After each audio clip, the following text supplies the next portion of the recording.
I know that I thought like it will be like without the face revealing, so I didn't get time to share actually. So anyway, Oh, that's fine. let's uh, Done the research. so yeah. So let's start our sessions today. So it's so hi everyone. Myself Swaraj. I'm working as a ML engineer in Hornet. So today's session is on TOR, the second generation onion router. So it's pretty much like our base and to access the darknet, right? So we'll discuss that in our in today's session, and yeah, we'll see what are the questions. At the last, we'll take up the questions as well. So it's actually the I'd like to show what is the main uh, paper. It's I'd like to mention then. So it's this paper. It is like TOR, the second generation router. The slide will be based on that, and it's a very popular paper. Over 6,000 citations as well. So yeah, it's based on that. So you can actually refer from that. So yeah.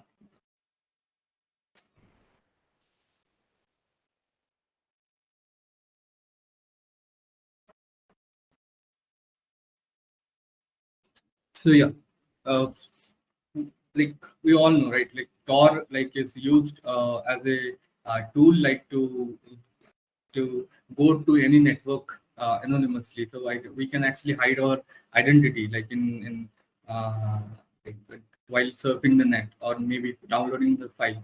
So how it works?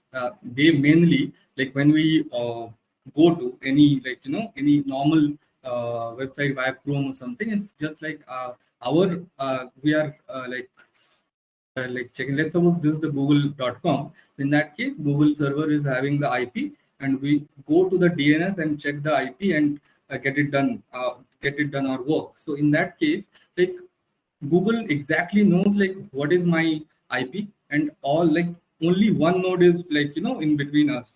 Like our node is available there and Google node is available there, so we are directly communicating through it. So it's kind of like we are not anonymous to the internet, but TOR it's kind of a right, because it can be possible that we don't want anyone to check like what we are browsing.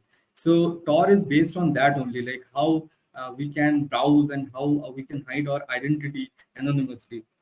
Because today's day, if you can think like most of the thing is happening on internet, and we also want to like not disclose our identity, because it can be possible that it might be a threat for us if you're doing something for a real cause, right?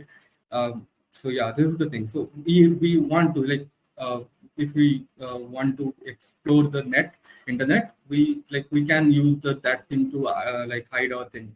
So TOR actually help us to do that thing. So previously, this was a a concept called onion routing. A TOR is based on that concept only. So like in that uh, like like onion routing, there are a lot of like problems as well, and how the TOR actually give us the solution. So first problem is perfect secret forward secrecy. It's kind of a tool only, but TOR is used that in different way. So in original onion routing, what is happening, all the data in a circuit encrypted in a single onion. So let's suppose there are multiple layers, but all the encryption is happening in one node only.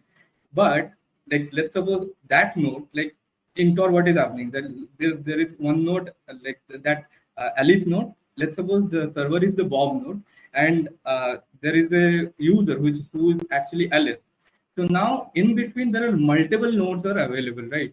But in original onion routing, what is happening, like they are using they are not using the perfect forward secrecy model. So what is that? Like in original onion routing design, what they do is all the like encryption is doing in only one like node, and that encrypted like data is going to different like in between nodes as well. So it was like forwarded, but the encryption is going on in one node. But that thing is a problem, because if someone can like capture the node and can see like whatever, let's suppose this is one, that node is not a like valid node only, some attackers actually did like fits that node. In that case, what will happen, like they might see everything, the encryption data encrypted from the data, and how the encrypted data is being formed, and everything they can see, right? So it is a problem. So how TOR actually solves the problem is, like in TOR, every data like is divided into small part, and so let's suppose I'm giving an example.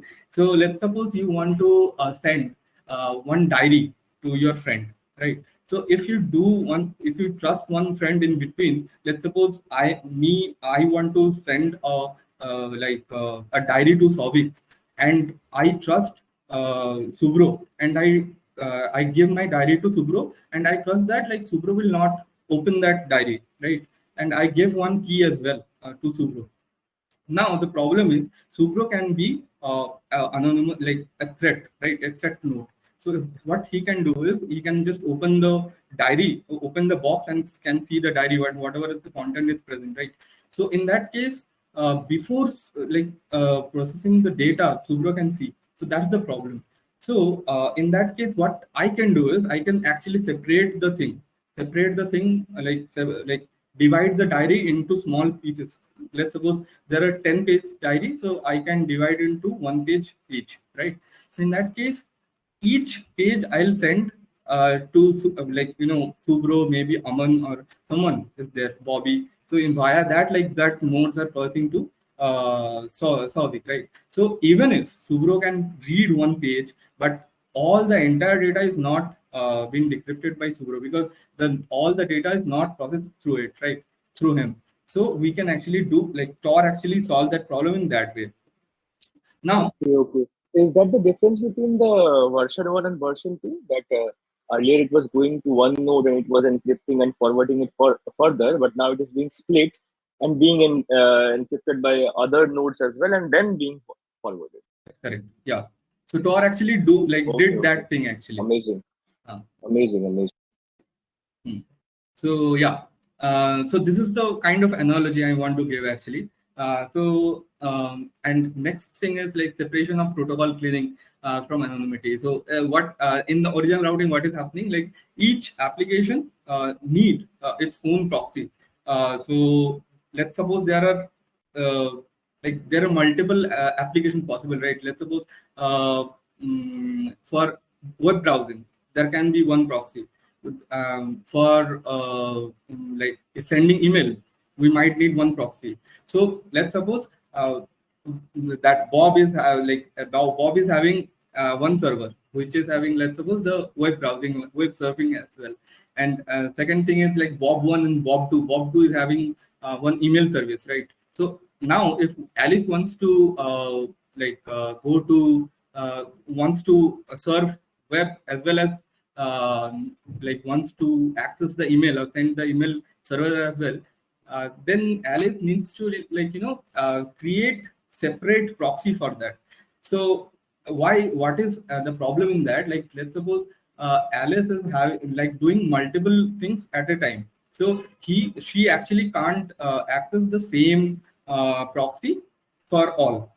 So this was the problem. So what might be the thing? Like they thought like it can be a better for anonymity, but it is actually providing a lot of problems, like while for every service, if you want to make something, so it is kind of like delaying the things, right? So in TOR, what they did is like we can actually use a common socks or maybe proxy to support all the multiple applications. So they didn't tell like all application goes through by one socks, but it will be like multiple application can use one single proxy. So in that case, they actually save some time to communicate between the servers. Okay, so Yeah. So the next thing is no mixing and padding of traffic shaping. So in original routing, what is the thing is happening that there are plans. There are plans only. So mixing and padding and traffic shaping, enhancing the security and anonymity. So, but what is the problem that their strategies were found like resource like very much resource intensive, because let's suppose if you want to add some data in every data and mixing some padding to increase the anonymity, but it is giving very much like problem, right? Let's suppose you are sending 1 GB data to another server, and with every token, and like every token means in TOR it is divided into 512 bytes, and every token you are adding more 100 bytes. Yes, it is very much useful to like just to encrypt the data and like to make you anonymous, but it is giving us a lot of resource intensive work. You have to be like, you have to have a lot of data as well to have to send one server to another. In dot there is a lot of servers, sorry, a lot of nodes as well in between, so the data will transfer really like not very fast. So this is the one problem. So in like these strategies are found very much resource intensive and cost not cost effective as well. So TOR actually decided to postpone that implementation. Uh, so they actually didn't do that. Like a small amount of padding is there, but not very small, very much. I mean, so that the fourth point is similar to kind of like the second point. They actually use a lot of multiple uh, applications, so kind of like email, web browsing, file download, those kind of things in one circuit as well. So we don't need to like in second point, what is happening, we don't need multiple proxies, and in fourth point, what is happening, we don't need also multiple circuit. We actually can use one circuit at a time, and that circuit can be useful for multiple applications, right? And last point is the leaky pipe circuit topology. So okay, so I'm giving an analogy in that also, so it will be very much clear to you guys. Like, what is the thing? Like, the concept is like that. Okay, so when we drive the car, right, and something is present in the congestion point. Or let's suppose there is a four lane is divided, four not four lane, four like path is divided from one point, right? So in that case, possibility that there is a congestion data, like the car congestion is happening, so we can actually use the traffic light to not to do that. Let's suppose in one path there is a lot of traffic is present, so what we can do is we can actually raise the red color light more, so that like for some time the car will be like for some time the car will be less to that path. So in time that path will be cleared, right? So actually that thing is happening in TOR as well. So uh, so previously, what is happening? The congestion control actually what kind of like helps the TOR to traffic jams in like secure the traffic jams in the network. So in the past, they didn't handle this jams properly. So in original routing, the traditional method of balancing loads and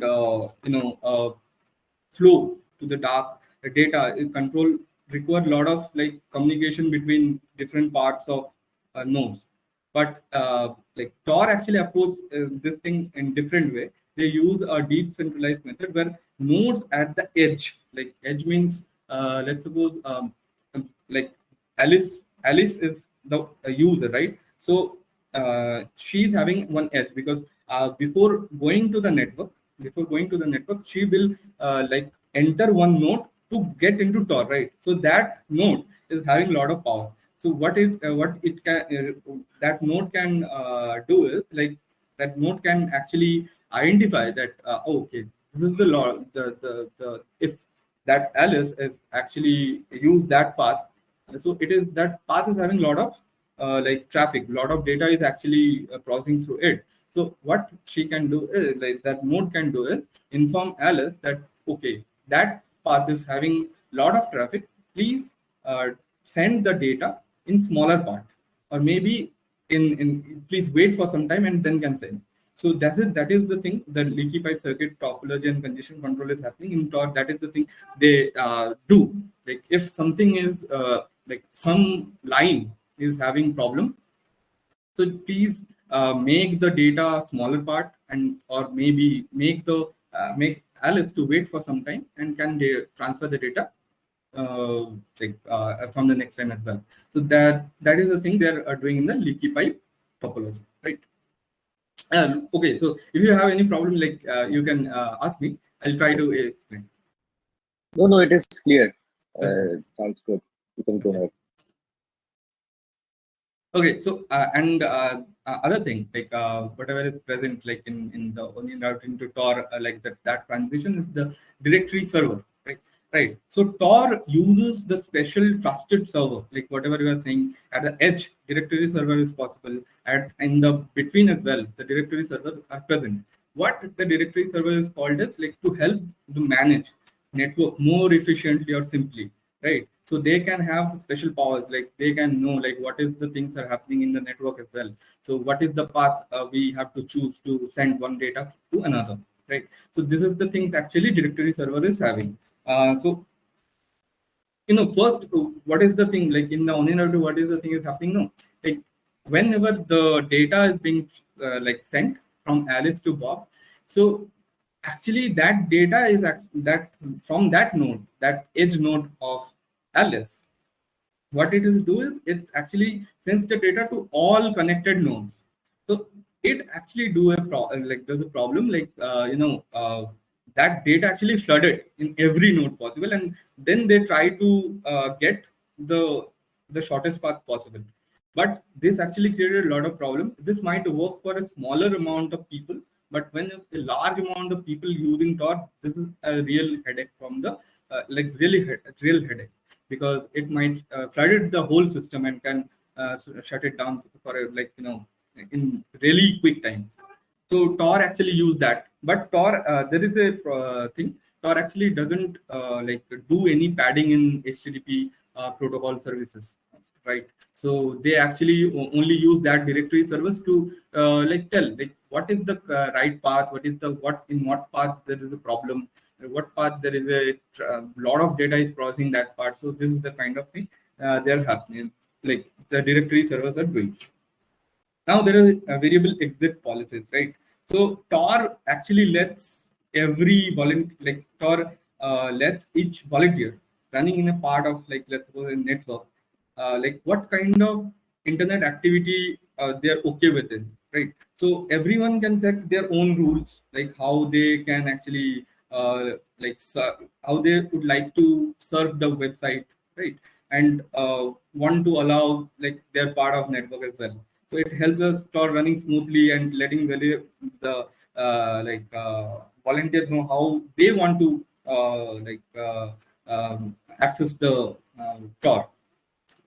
And one more thing I'd like to tell, like TOR is also having give us the special privilege. Like we can actually set up our own rules as well. Let's suppose we want to change the data set, we can do it, but like in default we can't do it, but we can actually do it. We can set our own rules to send the data, to communicate with one server. We can do it also.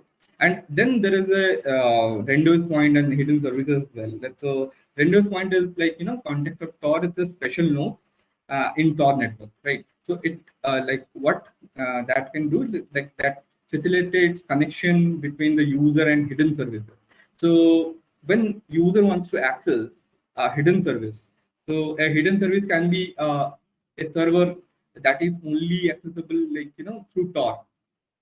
Okay, so I'm giving an example. This might be a little bit confusing for you as well. So I find it a little bit confusing while reading that thing. So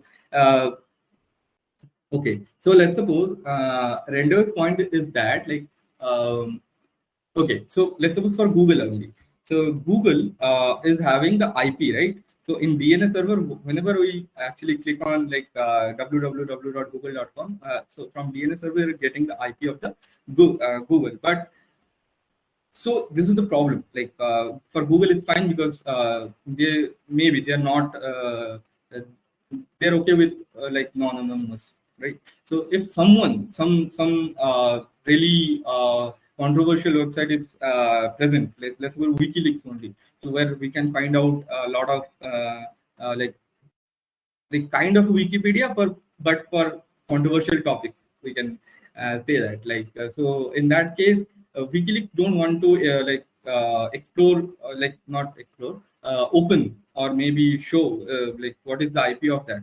So Render's point is that like when you also don't know as a user what is the IP, and like that WikiLeaks web server is also like it is got encrypted in the render's point, so the user can't know like don't know what is the IP of that. So it is quite safe for the service provider as well, like to use the render's point. So this is the kind of thing, the render's point. So they actually used as a in between, like a DNS server and the server, actual server. So yeah, so they didn't actually expose their IP, but they actually encrypted it via some key, and they also tell like what are the way to explore that server service from the WikiLeaks. So this is the thing that the some render's point, like why, what is the render's point, and what are the things in render's point is happening, and what are the services like they're providing. So this kind of the like from onion router to Tor, this is the thing. It's like what are the basic building blocks. It is actually discussed here.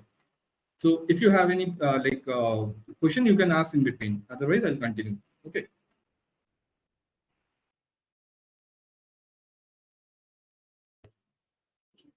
Okay, so when like designing the TOR, so the first problem like they find it like the deployability, right? So let's suppose someone is having like someone using like me, I don't like a naive user, like he she or maybe that user only uses the Chrome and go to that surface space only, right? So if you are explaining that guy, yeah, you should use Tor to uh, maybe you can be anonymous. The main problem that user can agree that yeah, I need to be anonymous, but the main problem is the setup, right? So so the first problem they solve is the deployability. It should not be really much complex for the user. They can just install the Tor and can work on the like can use in the real world without any legal risk. That is also possible without any real risk. So first goal is that they uh, they just uh, do that. Setup is should be really easy, and usability also. The second point is the usability and simplicity. And yeah, this is also like this is like they actually make sure that that should not be very much complex for that user to use it. Otherwise, they will not use it, right? So this is the thing, and without any major speed issue or maybe effectiveness issue, they can actually search via or maybe serve via Tor anonymously. And oh, okay, so they actually in that goals, they actually what they did is the the two things they actually make sure that deployability and usability should be simple enough for like a first time user can also use it without any problem. But they also tell like what they didn't do, but like they don't want to do. That is, Tor is not peer to peer. Like every system is not connected to every system. So kind of Tor doesn't aim to that scale up only, because to make it completely decentralized. So Tor doesn't Tor doesn't aim to be peer to peer only. So because in peer-to-peer maybe that can be possible that there are multiple thousand of short time servers, right? So but it might be create any problem like while doing the surfing of the node, because one server can die at any time, right? So actually they didn't go to the peer-to-peer decentralized system. And they also like tell like it is secure for sure, but someone who is having whole internet connection, whole internet, like let's suppose from like one someone, maybe we can see one, some organization can see whatever the things is happening in the internet. So it might they might can see. So what are the things in happening in TOR? So they actually didn't claim that it is like 100% foolproof. They actually didn't tell that. Okay, and the third thing is the protocol normalization. So TOR doesn't change any HTTP content. They just add something to make it happen that it should be encrypted, right? That's the thing. So their TOR doesn't modify any standardized internet protocol like HTTP, right? So this is the third thing. And non-stenographic means whatever, like for an organization level, it can be possible that one organization is keeping eye on the every internet, but this is quite of impossible. But yeah, let's suppose it can be possible. So in that way only TOR can fail. Otherwise it is quite impossible to like know like what person is using what kind of services in TOR. But the thing is, TOR is not like providing like that identity. Like you can hide you can't hide your identity that you are not connected to TOR. So non-stenographic means you are connected to TOR, but TOR actually can help us. Like whatever you are doing in TOR, it is not revealed, but you are connected to TOR. That can know, like that anyone can know actually. If he like that person or having you like entry level node identity, or like if that person is having your entry level like whatever you like entry level node access, they can know like yeah, you are connected to TOR. But whatever you are doing in TOR, it is quite impossible for a like for an organization also, because it's quite good while doing the encryption. Okay, so yeah. Hmm. Now the thing is like TOR actually give us the threat model, how they actually develop that model. So I want to like tell you before that, like let's suppose a hypothetical bad guy who wants to can see like everything like happening on the internet, right? However, like TOR anonymity network, I just told you that like doesn't fully protect against someone who can actually that much powerful.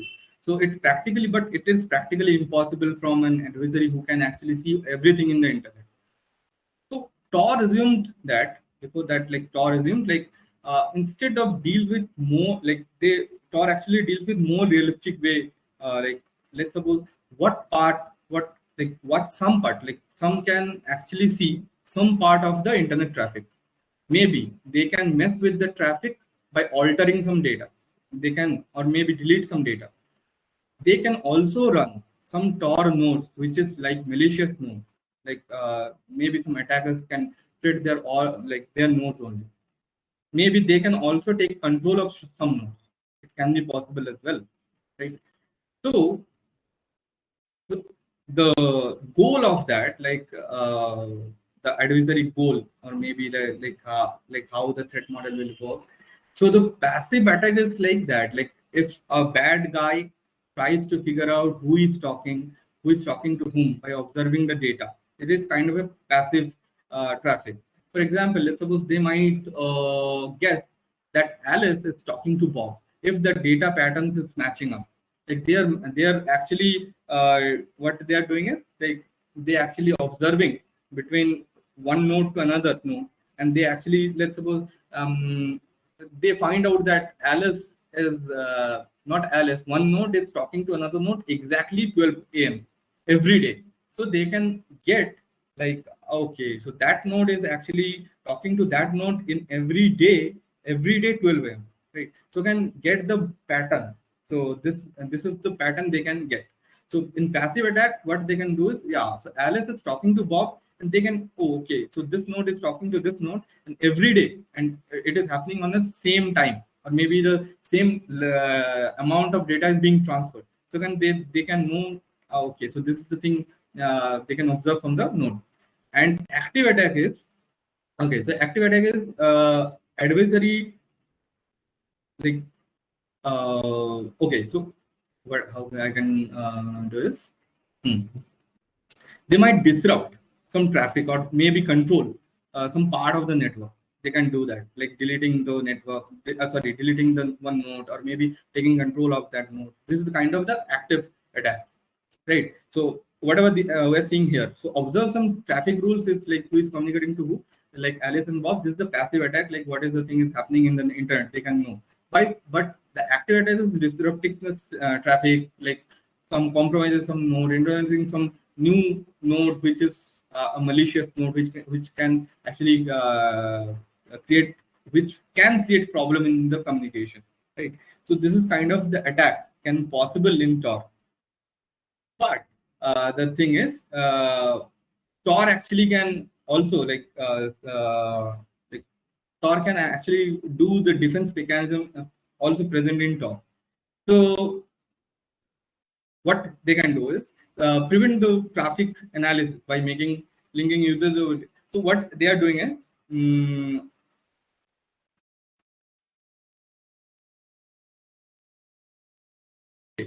okay, so what they are doing is they're like, in TOR what is happening, like there are lot of nodes is possible, there are lot of nodes is present in from like user to server.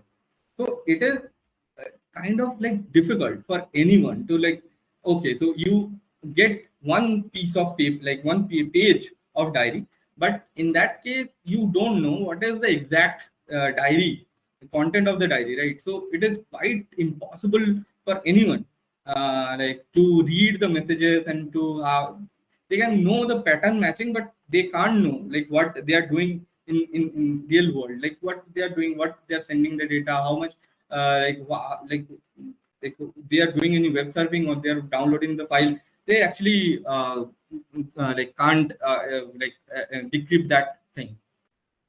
And yeah, this is the thing. And uh, hmm, hello, yeah, Yeah, you're audible. okay. So yeah, this is the thing. The threat model is working like that. Like there can be active and passive threat attack, and TOR actually handle that in that way. Like aims to handle that. So we can see, like we will see in the next slide as well, like how the things are going on. So yeah.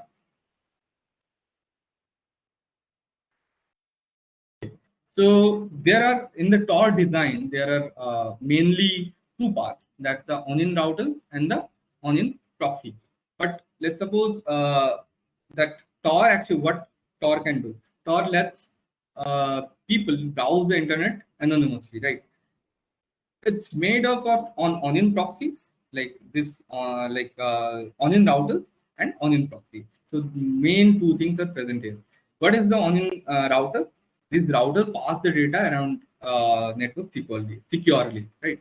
They can talk to each other and secure connection, have some special keys to keep that things safe. So what is the thing, like it can have the Alice's key, it can have the Bob's key, and in between nodes as well, in between nodes keys as well. So they are having those keys in like with them. So in between nodes are actually called onion routers.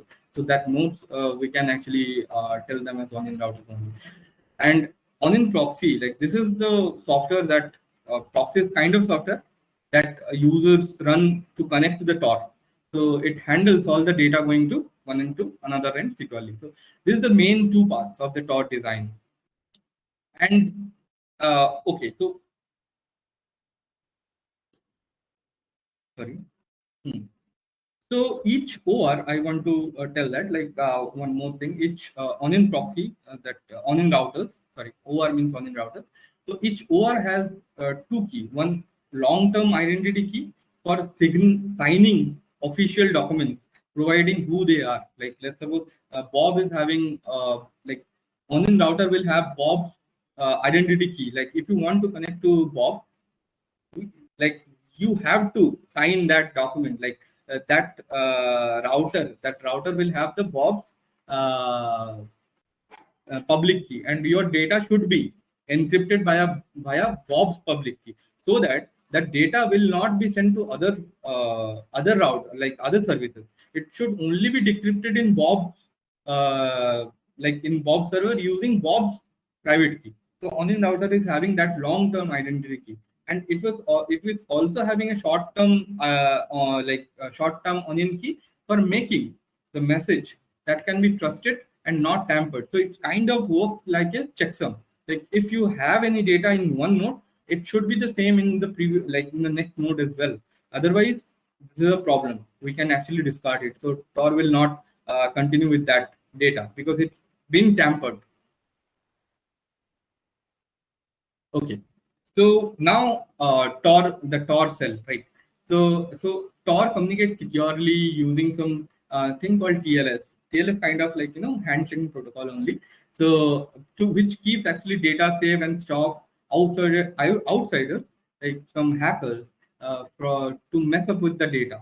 So it's kind of like it should be like works as a checksum only. Like it should not be like something is missing, something is going, someone is doing something, and data is gone and data is being tampered. So it will it will not do that. And Tor's like Tor actually what they do, you are having a big chunk of data. It actually can divide the data in 512 bytes each cell, and each cell will be like split into headers where the address briefs are available, address levels are present, and the payload and the means the content of the package, content of the cell, right?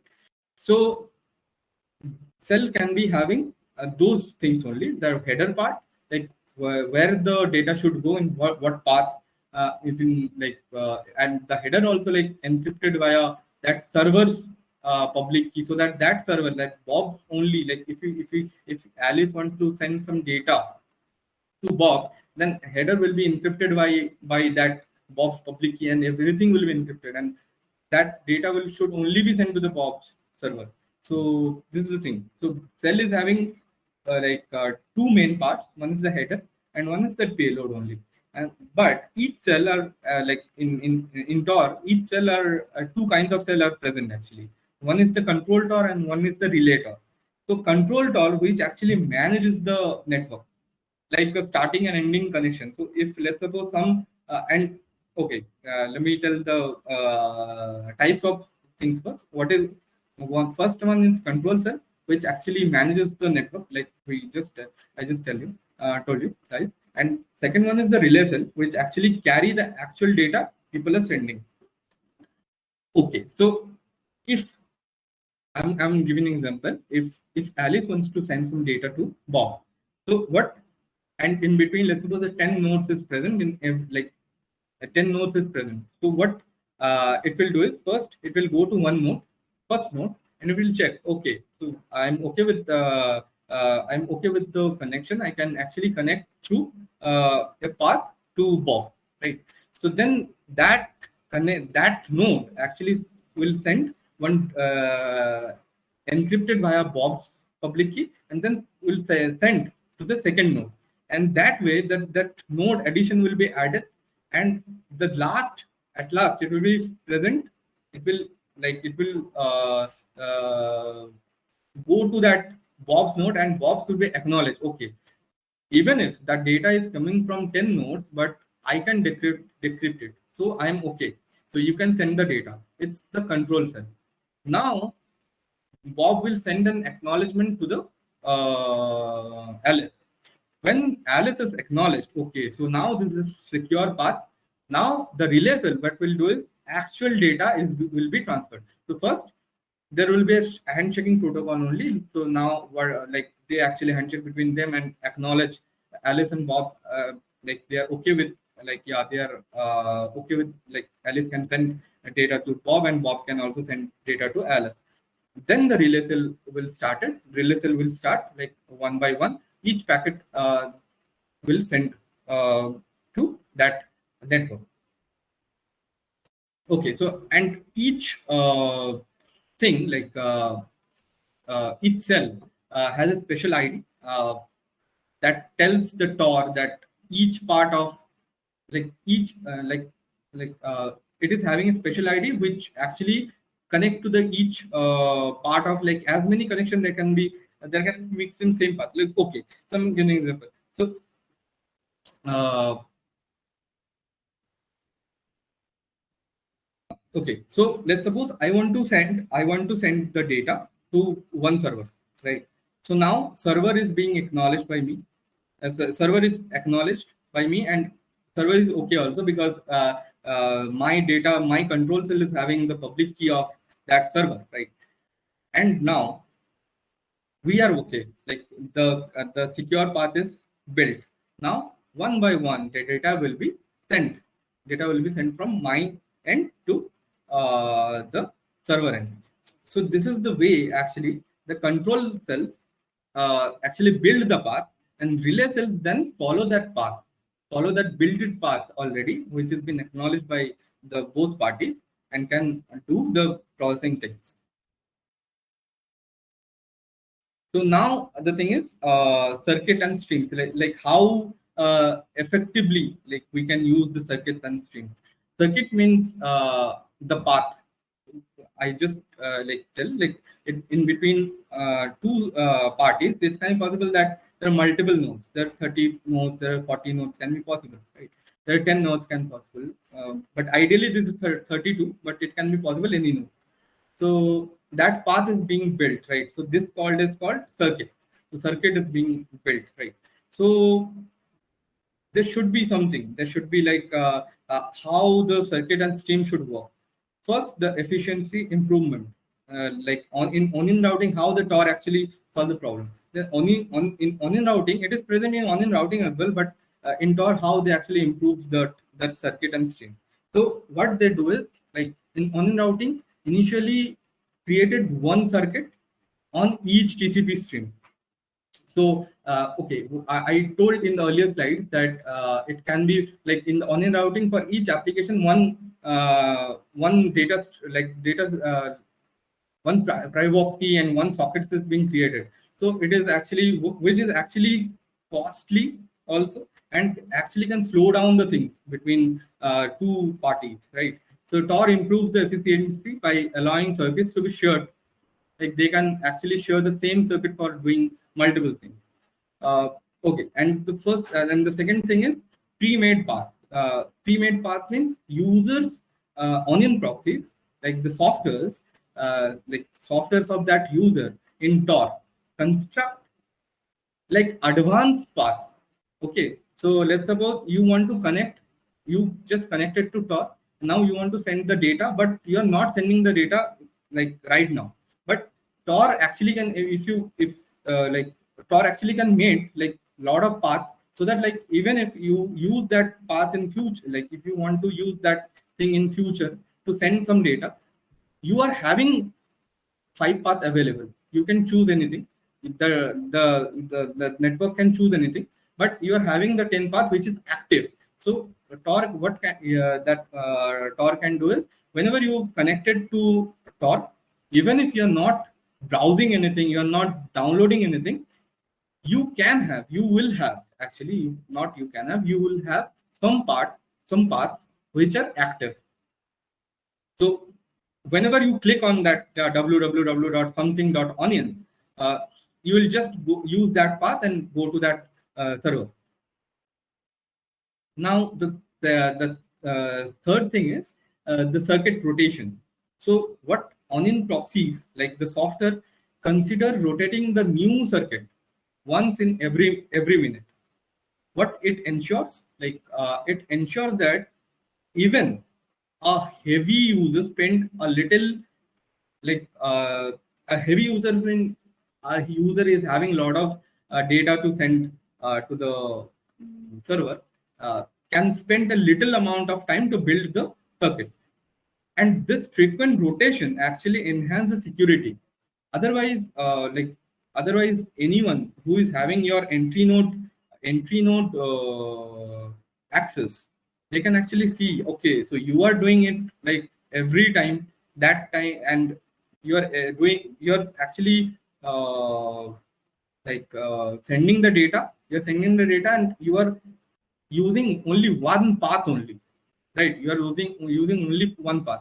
But if you change the path in every minute, then it is quite impossible, because from one node it can be possible they are going to several nodes, and that one node is being changed, means there are a lot of possibilities, right? So they can't know, like, okay, so what is the next thing happening in next node? This is quite of impossible. And the last thing is the background path building. So circuit, what, like, the circuit is being built. Now the circuits actually the circuits are built in the background in the TOR, allowing the onion proxy, that means the server, to recover from the failed circuit. So whenever is a failed creation, so it will be like, in the background only. Let's suppose one path is being failed. So in that case, uh, that path, like one path is being, like, let's suppose there are three paths and one path is being failed. Now the user is using two paths, right? But TOR will not stop.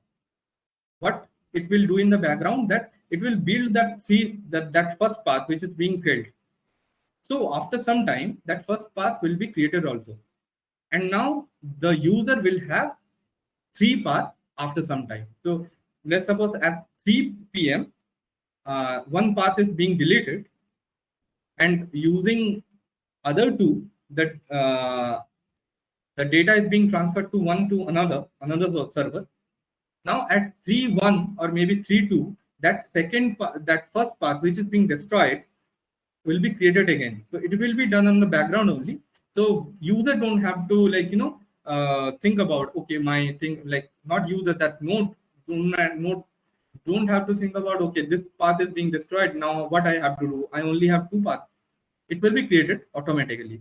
So that onion proxy, that the software actually can decide, okay, after some time, that software will have, uh, like, one more path. So actually this can actually help the software to get the valid path or maybe more secure path very easily. Hi Swaraj. Hmm. Can we automatically change the entry node? Because as you told, if Mhm. always there is just one path to the entry node, then they might know what is this user doing, what are they trying to do, and that entry node might be the maybe companies who monitor the dark web. They might own the entry node, and hence they can know that this person is trying to access the dark web. So who is this person and all? Is that possible? Okay, so the thing is, here, I want to go to this part. Okay. Uh, this point actually you are talking, I guess. So okay, so TOR, what it can do is, TOR actually, uh, like, let if someone is having the entry node, they can easily know that, like, yeah, okay, so you are using Hmm. the TOR, you are in the TOR, Hmm. but that user uh, can't know what you are using. Okay, okay. So But this I is have the decryption key as well, and I own the entry node. So can I decrypt the traffic to know what this person is trying to visit? no, in that case, the that handshake will not happen, right?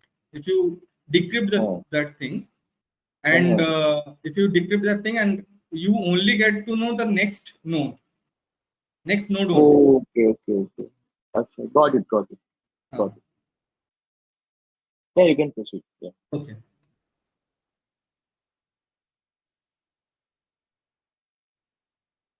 Okay, so how the circuit is being constructed, it's like, that slide is actually dedicated to that.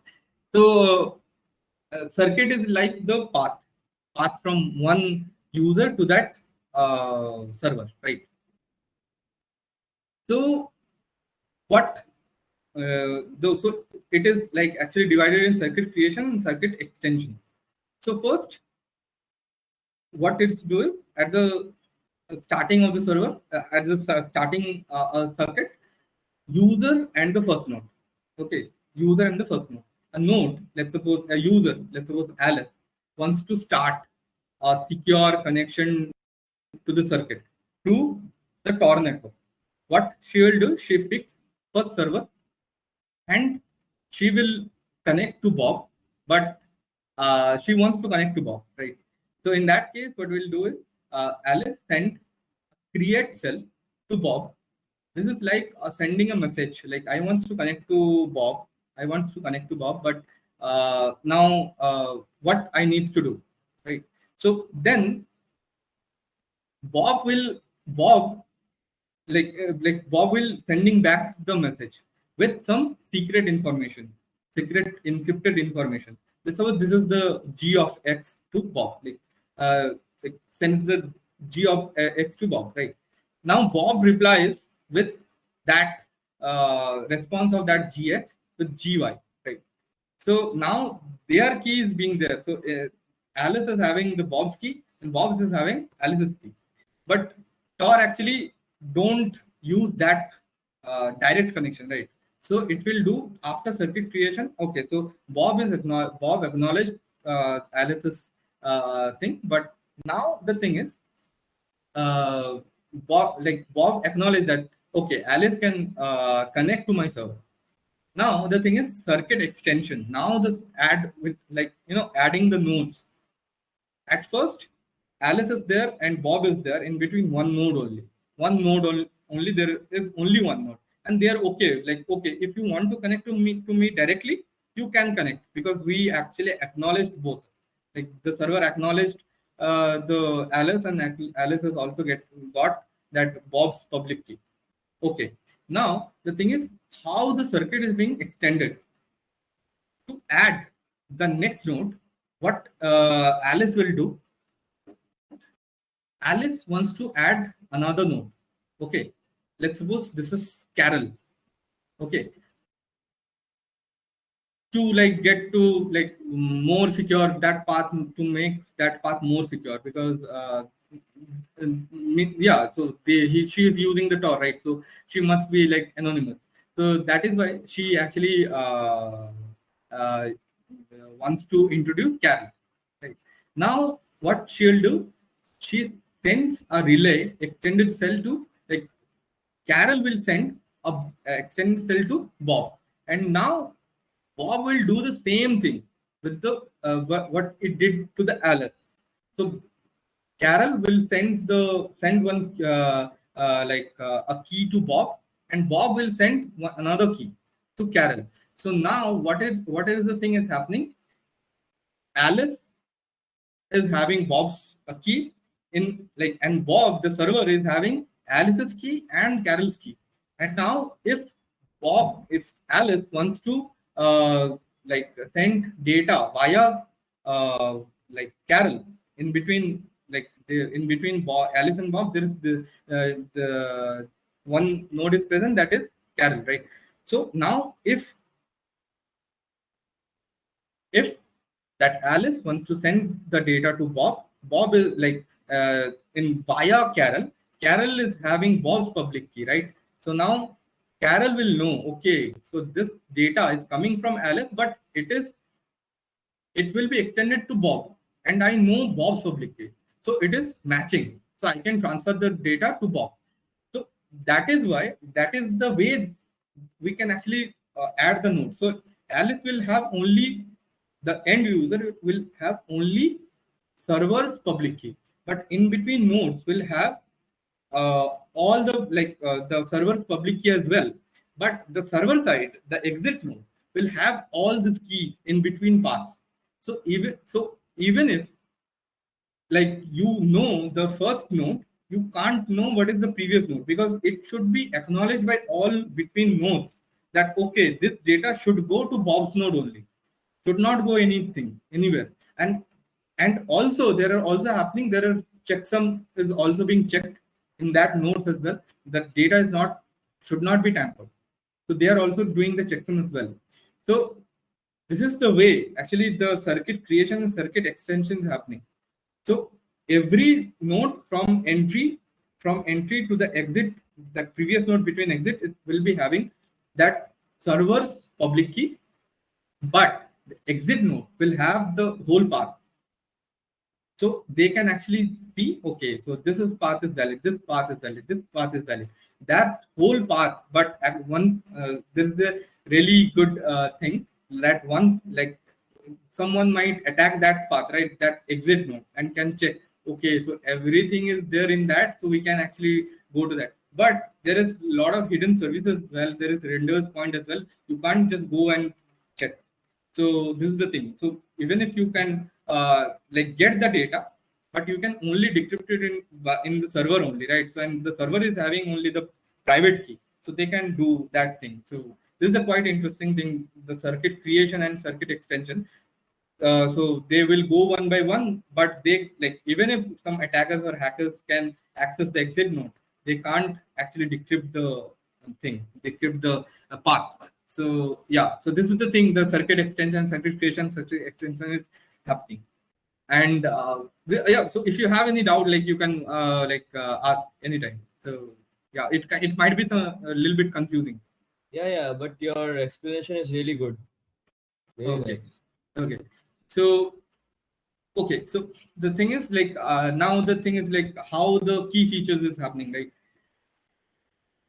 What is the key features of that constructing circuit and extension, how the things are created? So first, Alice's identities remain hide, right? So they can, like, anyone can, any attacker, any hackers can know, okay, Alice is connected to Tor, but what she is doing, it is quite impossible. And secure key is only, like, Alice and each OR, they shared the keys, so they can only know their keys and that server keys. So it is kind of thing that the thing is happening. And another thing is the forward secrecy. Forward secrecy means that the analogy I gave, like, it is not just like, sending the data fully to the node one by one. So like, let's suppose I am having 1 MB of data, and I send 1 MB of data directly to the node. It is not happening also. So it is also like divided into small parts and being sent one node to another. And also, like, when, and one more interesting catch is there, whenever the data, let's suppose 1 MB data is being transferred, right? Now after some time, you want to send another 1 MB of data, this circuit will be destroyed. It can be possible that you are having entry nodes data, entry nodes, like, Tor will create the entry nodes for you, but in between the path, it will be deleted. So it's kind of the thing there actually gave also, like, it can be a future scope also for Tor, that we can do some caching or something uh, to use that path again and again, but it should be anonymous. This is the Tor. Okay, so how actual the Tor is the data is being sent, right, between Alice and Tor. Sorry, Alice and Bob. The relay cells. First, here the control cells is actually done. What the control cells will do? Control cell is actually created the path. Now the thing is relay cells. Relay cells means what is the data, how the data will be transferred after creating the path. Circuit is being created in that thing. Now the thing is how the relay cell, how the data will be transferred from one to another. The first point is the sending the message. One, Alice has set up the secure path via Tor. She actually can send the message, or maybe the relay cell, through one path to the outside world, like from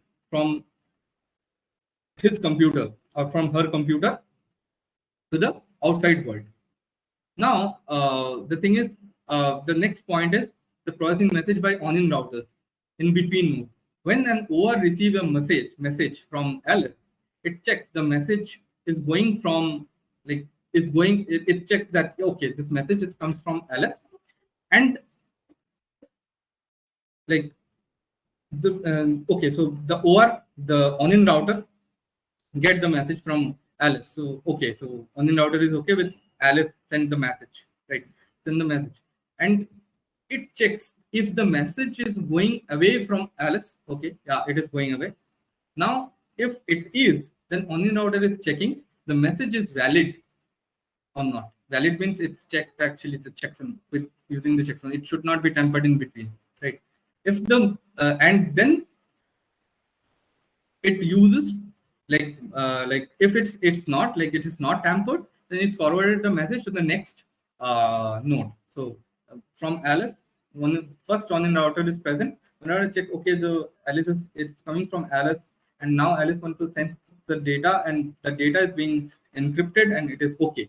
So now it will be transferred to the next node. The next node handling, let's suppose, and this is the way actually this is the things they are happening. But what in between the on-in proxies can do?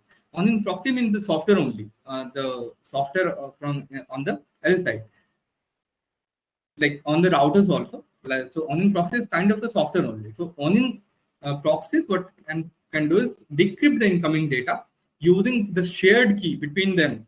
Okay, shared key between them for each node of the circuit. If the message is valid, it must come from like like from the valid on-in routers or maybe valid user, and then it will pass the thing one by one.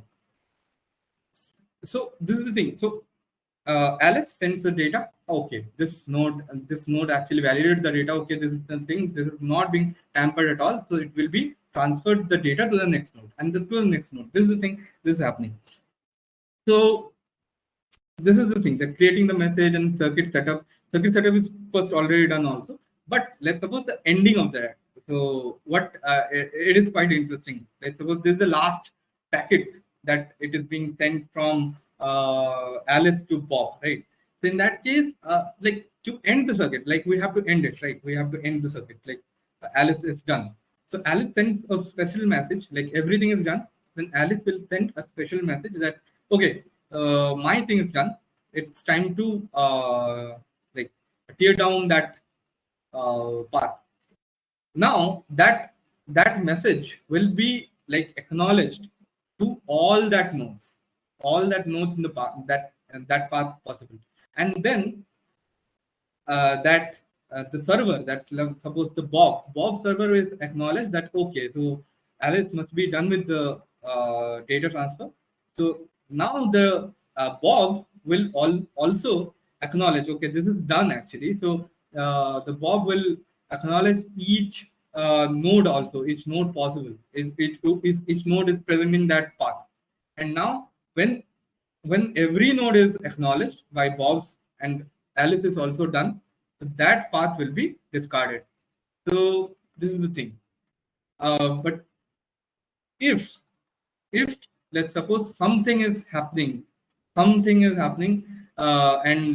this is not a proper way to, like, Alice don't want to tear down the thing, but some attack is happening in between nodes. So in that case, this, like, let's suppose there is and in Alice and Bob there are multiple nodes. Let's suppose one node is A and one node is B, and now in that encrypted data is being tampered, and B is actually detected that. So in that case, B will tell every node, like from B to the next node, will tell that yeah, this is the thing. I got one tampered message, so we should not continue further. So from B to the Bob, it will send the message that yeah, this is tampered, this is tampered, this is tampered, and Bob will send the acknowledgement. Okay, this is tampered, so this will close. That circuit will be closed. They will use some different path again. So that way,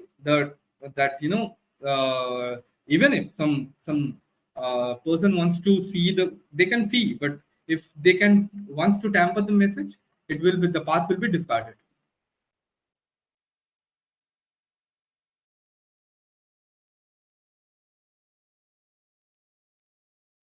So the next thing is the opening and closing streams, right?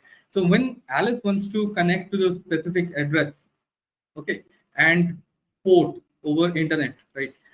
So it asks the TOR client. The TOR client means the on-in proxy only, to make a connection using some socks. Socks means nothing but you can think of path only. or maybe you can think of like a circuit, like not circuit. I can We can say like yeah, like a path only, like the circuits. So the TOR client then selects the most recent path open, like which is most recent path which is open in that TOR network. So you are having, like, let's suppose 5 open network, right?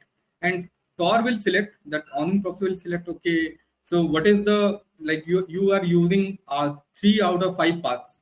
Now what is the most recent, which can, like, recent one means which is active and which is not being tampered as well, otherwise it will be deleted, right?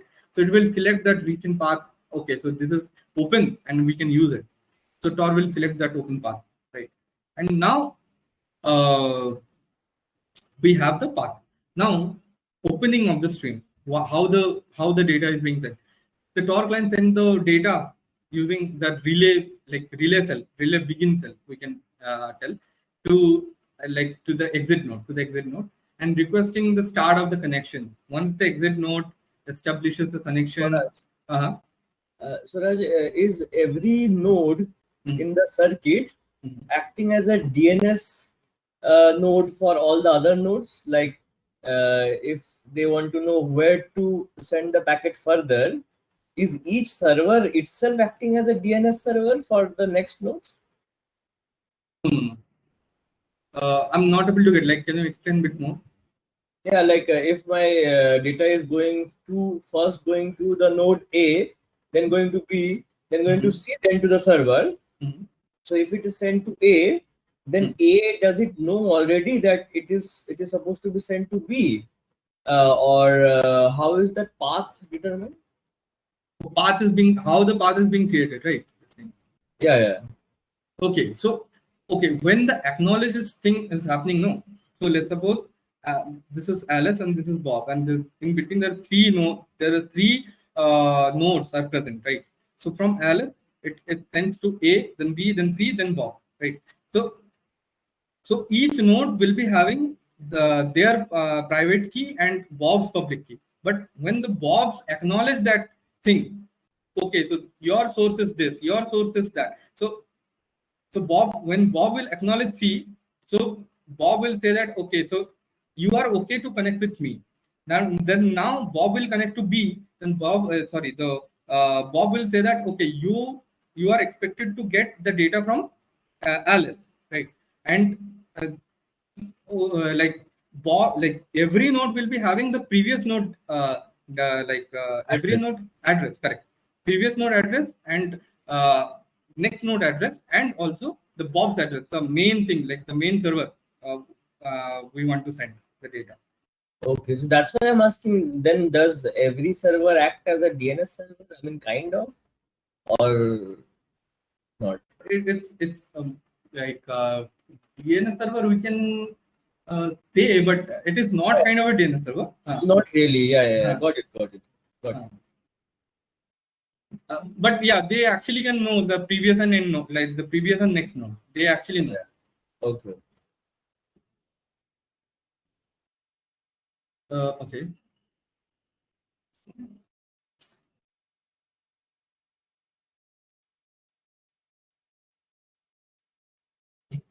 Okay. So, sending the data. So now the thing is the DNS resolution issues. What some application do is reveal the the destination address to the DNS server before, like, connecting through Tor, right? So this is happening, like in real life also this is happening, right? So it compromises the privacy. It's actually compromises the privacy. Like, let's suppose WikiLeaks like send the okay, this is my IP and this is my onion router link. Onion link. You can actually come to using this link. This is a problem for WikiLeaks, right? Because they are actually like exposing their IPs, so it's kind of a problem. So to avoid that, we they like in Tor, actually they use the HTTP, like privoxy. Privoxy means like A more general solution is like it's still needed for like SSL, sorry, SSH, but for DNS we can actually use the privacy method.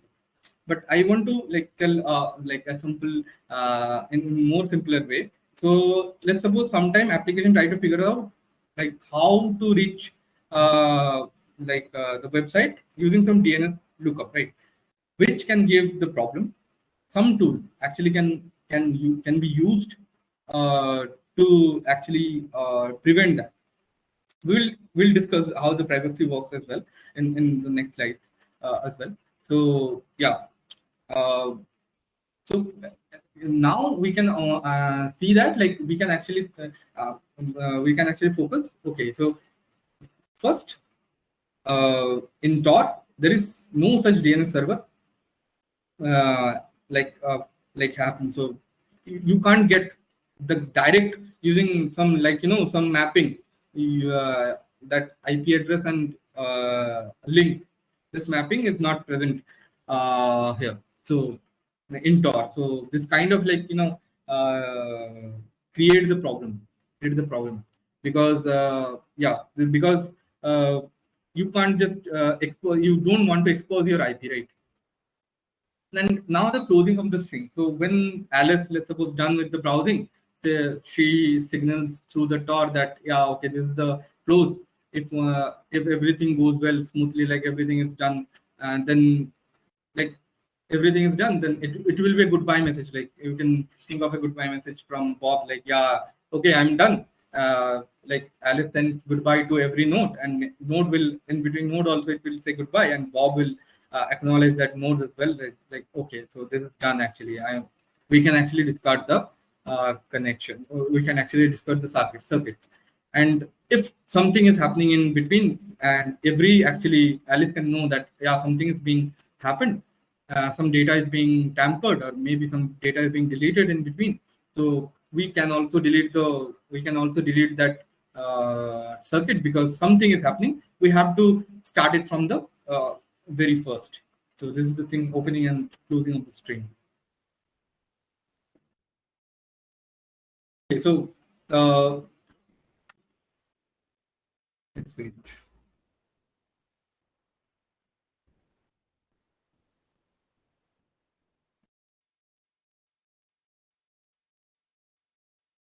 So the next thing is the rate limiting, like how in a TOR network we should control the rate of the limiting. Otherwise, what TOR uh, actually works slower uh, than the other thing. Like let's suppose any Chrome or like the surface network is really easy, right? Because we are only connecting to that server. But in TOR, there are many nodes which can possible that some nodes are present in Asia, some nodes is present in South America, some nodes is present in Europe. It can be possible, right? So in that way, TOR is actually a little bit slower than the surface net. Like if you use the normal browser. So in that case, we have to raid the limit, and to to get the to access the TOR. Otherwise, let's suppose I want to download a 1 GB file, right? A 1 GB file from a like circuit, and at the same time I want to like using that same circuit, I want to use the email or maybe web browsing, right? So in that case, it should be some like rate limiting factor to use that thing, uh, to use TOR very efficiently. Otherwise, what we'll do is like if I want to download a file, and this file is being downloaded like for a longer time, right? So in that way, I can't use the email, right? Or maybe I can't use the web. So in that way, we have to rate the limit line and to get the fairness. So first thing is the bandwidth control. How the TOR actually uh, like use the server to use the bandwidth to control the rate. So TOR, what the TOR do is TOR servers uses a method like a token bucket, like what we did in the very first few slides. That okay, so this path is having problem. because there's a lot of data is present. So just tell the user that, okay, so the onion proxy of the user that, okay, this path is having a lot of data to process. Please send smaller data, or please wait for some time, then send the data. So this is the thing, the bandwidth control. So whenever a path is having a lot of data to process, it will tell that onion proxy that, okay, this path is having a lot of data, just send a little bit less, or maybe wait for some time, then send the data. Thing is, TOR is focused on incoming data, because once the data is being, transferred to one node, then that node responsibility is send the data to another node. So that one node will only focus on incoming data. If we send one node sends 100 packets to the second to another node, then that second node's responsibility is send the 100 packets to the third node. So the node focuses on the incoming data only. So if incoming data is present, you have to send the data to the other node. So actually this is the thing, like one node is actually focusing on the incoming data only. So TOR mainly focuses on controlling how much data comes in between, because it usually sends out the similar amount of data. It usually sends out. Sometimes, like, however, it's certain types of data, even a small incoming data can lead, larger responses, because in some cases it can be possible that we are adding some lot of paddings, or maybe like some special cases to get the data to get processed, to get the data to be processed. Otherwise, actually, what TOR do is doing, like, focus on incoming data, because it will send the exactly same data if that node receives the data. Now, differentiating between activities as well, like whatever I'm saying, just in a little bit earlier. TOR can tell the difference between normal activities, like let's suppose the web browsing and the large downloads. Let's suppose I'm like how often the data is being sent. Like let's suppose TOR will give, okay, I'm using the TOR to download some data, as well as I want to web surf as well. So in that case, TOR will prioritize my thing, like web surf, prioritize my web surf, and then it will come like, okay, so you are also downloading the file, right? So okay, first you do the web surf, and now after like the page is being sent from page content is being sent from server to the like Bob's to Alice. Now you can now you can actually do the download again. So TOR will prioritize my work. So according to like some priority rules they're having. So first thing is web browsing, second thing is email. At very last it will came the file download, which is very much larger. So TOR can actually do that, like priorities, right? And so differentiate between the activities. So TOR can actually differentiate that and prioritize as well. And the last point is like the priority for the faster activities, right? So by giving the priority, like let's suppose for browsing or maybe similar activities or maybe some small download, it can make them faster, or doesn't really affect overall speed like for all other activities, but it is potentially making some issues. Like they actually claim that it will not, but in real life, actually this is like whenever they're prioritizing the thing, okay, the web surfing is really good, but after that only the downloads is taking like bit faster. When like they like one very useful example is present in like whenever user wants to send one user actually started the download, and it is like having 500 kb 500 to 1 MB download speed is happening. Now when the user tries to web surf, the download speed is like very low, like going to be only 20 kb 40 kb, and now then the web pages is present. Now that speed is like download speed is happening to like from 20 kb to again 500 kb. So this actually things is present. So I just checked.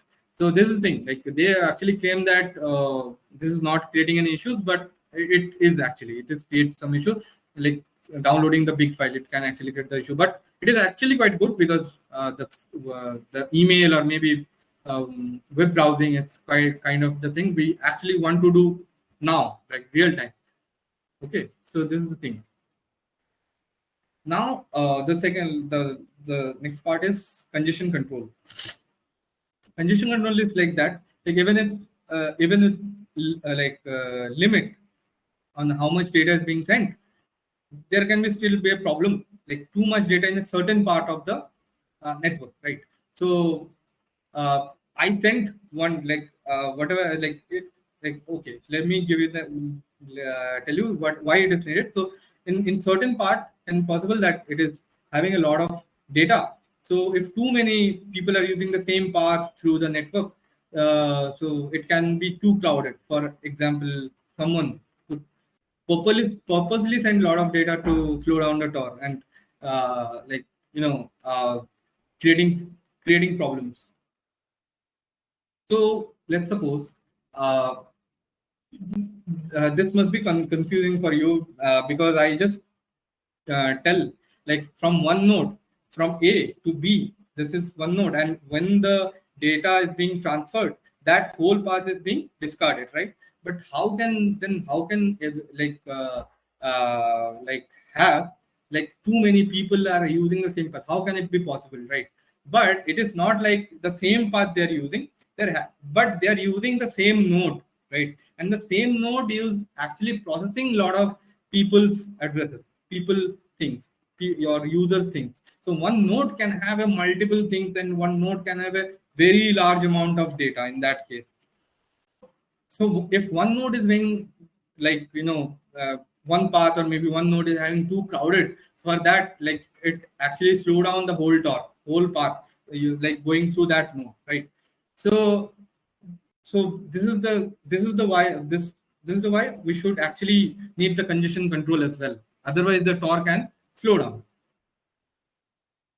So let's imagine, like I'm giving an example. Let's imagine you are a crowded like you went to a crowded concert, right? And now everyone is trying to use the same narrow gate to exit. Now there is no such control. Then let's suppose there are 10 paths, but everyone using that one path only. So to get into that concert, it will be really difficult, right? So that is the thing, like this kind of analogy. So how why congestion control is needed. So there are two main way to control the congestion. One is the circuit level, another is the stream level. So I want to discuss that circuit level only, to control how much data in each onion routers can handle. Router means that node only. Each relay means is that data packet track two windows. Okay, first window tracks how much data the relay sent back to the user, and another thing is that window tracks how much data is willing to forward, right? So first one window actually check how much data will be sent to the next node, and it will also send back to the sender that let's suppose I'm giving you a mathematical example only. So bandwidth, let's suppose one pipe can send 100 unit of water, okay, total. Now one node will, let's suppose one node is sent 20 unit of water.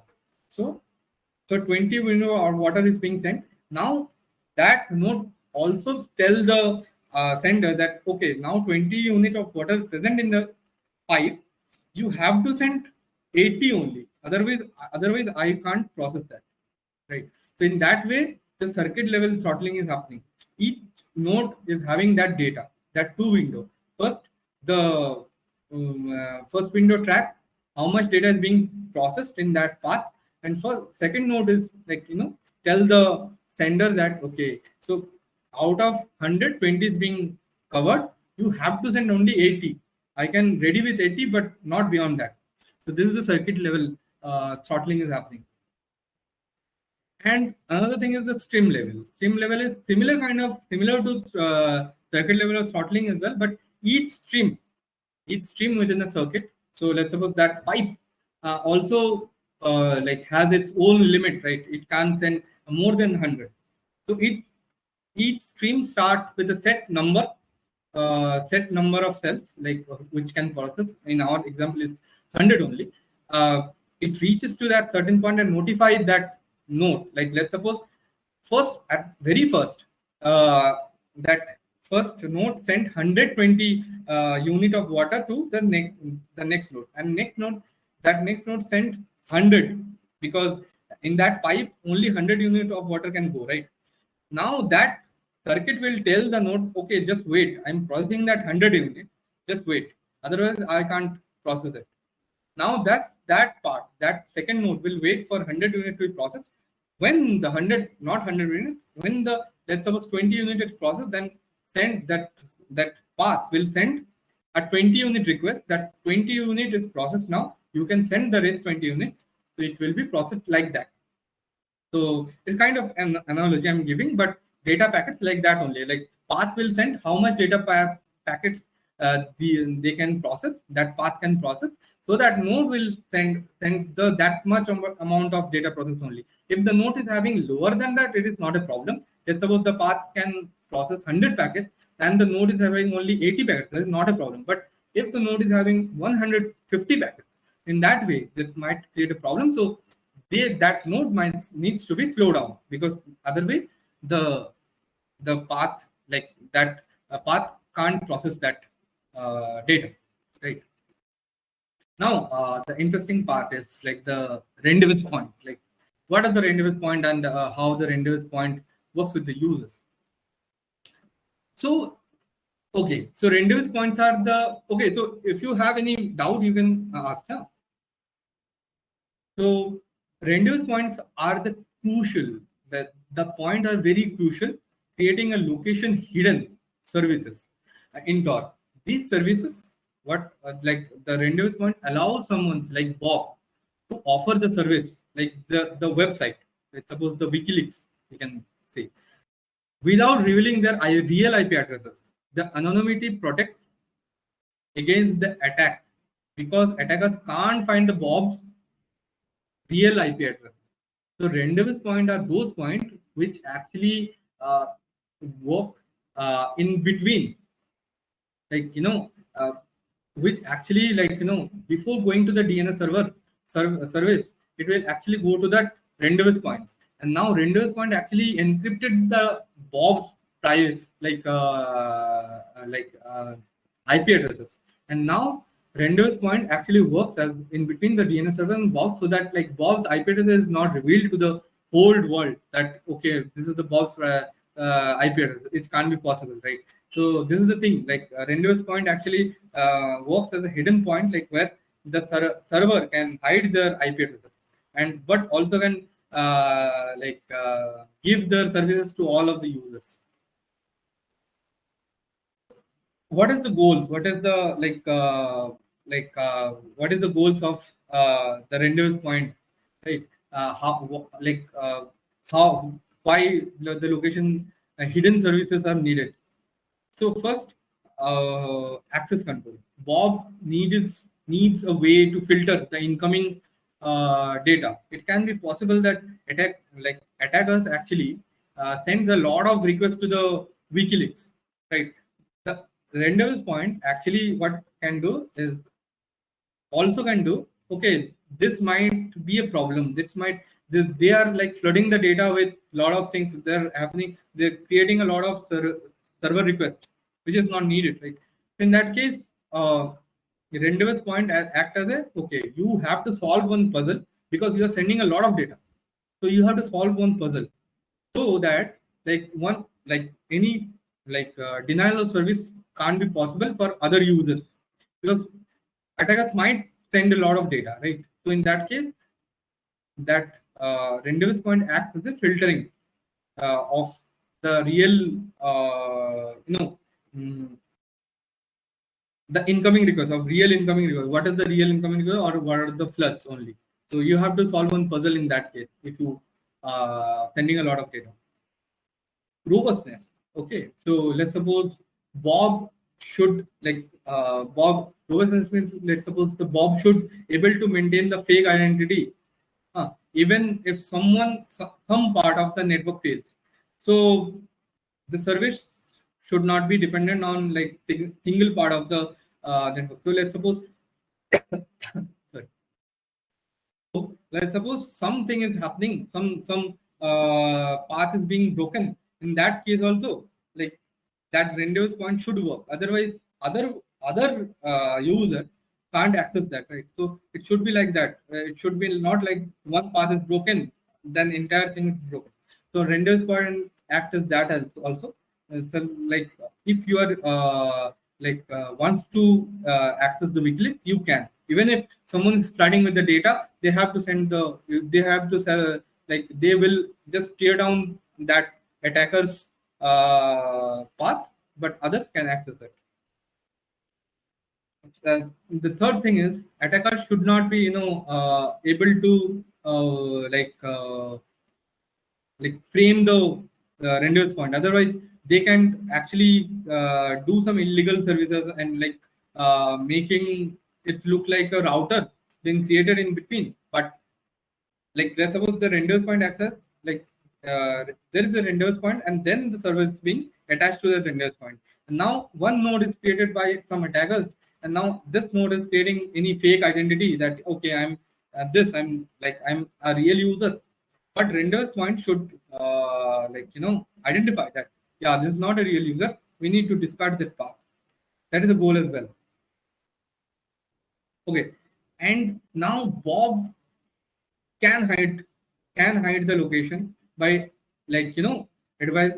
advertising several onion routers, his introduction point to as a contact point. So not just one point, it will have several points. From the rendezvous point, there is not just one point, there is several points, and that several point is connected to that Bob server, right? So Bob actually can advertising the lot of several routers in between the rendezvous point. So these routers part of the secure lookup system. So Bob can announce that this service, this service without revealing that real location, because Bob is actually okay with that in between servers, in between nodes, because Bob is acknowledged as services and Bob is okay. This connection is secure. Now this rendezvous point is actually go to one of any node to connect with the Bob server. So it's pretty much secure for the Bob as well. The Bob can actually hide the location completely. And now the thing is the client side of client side process, how the client side is happening. Rendezvous point is process the client side, right? So okay. So when Alice chooses the router, onion router, so as a rendezvous point, so in that case she connect one of the Bob's introduction points. So Bob introduction point means from Alice's, it will come to the Bob rendezvous point. Now from the rendezvous point, it will connect any one of the Bob services. Bob that node Bob, which is being actually securely connected to Bob, and Bob is acknowledged that these nodes are valid. There is no invalid node. So in that case, Alice will send data to rendezvous point, and rendezvous point will tell, okay, any one of that server will be connected to Bob. Now their path is being created, and then now they can send the data. This is the way the rendezvous point actually work. They can actually set up I can go a little bit more further, like how the rendezvous point works. So Bob will generate a long-term key. So we actually discussed in that very first, any one router, there is a long-term key, right? So the long-term public key will be identified to identify that the Bob service, right? And the introduction point chooses Bob chooses some introduction point. What I just tell you guys, some introduction point which has been acknowledged and which has been acknowledged by Bob only, and signing they are okay with with Bob's encryption key, like they are having the Bob's public key, and now any data will come, it will be encrypted by Bob's public key and will send to Bob, and Bob will decrypt it. If it is them, then it's fine. With Bob's private key. So this is the way the introduction point is being set up and circuit is being set up, right? So if you have any this kind of little bit difficult to understand very fast. So if you want, I can discuss it more. Like if you have any problem. Swaraj, you can share your mail ID at the end. If we have questions, we will send mail to you. Okay, sure. I'll do that. Like Rendo's point is, I find it out it's kind of critical sometimes. When you're getting the first. So yeah. Yeah. Actually, that is the thing. Actually, this is the thing which is actually happening. Whatever I just tell, Bob configures his web server and set up his own computer.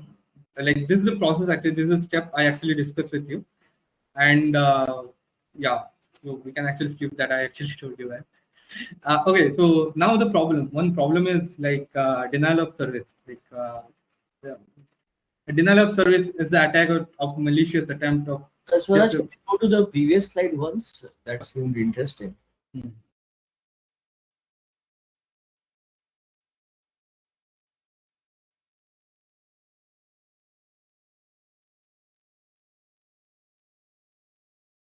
This looks like a summary of everything you told. Correct. This is a summary only. So if you go to the in future you want to explore it more, it will be a good start. Thanks. I'm good. Others, if they need. This can be a good start. Other it's a I made it purposely so that if you want to go to buy that site, it can be helpful. Otherwise, Render's point is kind of difficult thing. I just got to when I was reading it, it is quite a bit difficult for me also. So yeah, it's kind of a good start. Now, the denial of service. The denial of service means we already know, right? Because if someone purposely sending a lot of data to Bob server, and Bob server is solving that data only, that attackers data only, so it might create a problem. Like let's suppose I am the real user now. Some hacker is sending a lot of data, right? In that case, it might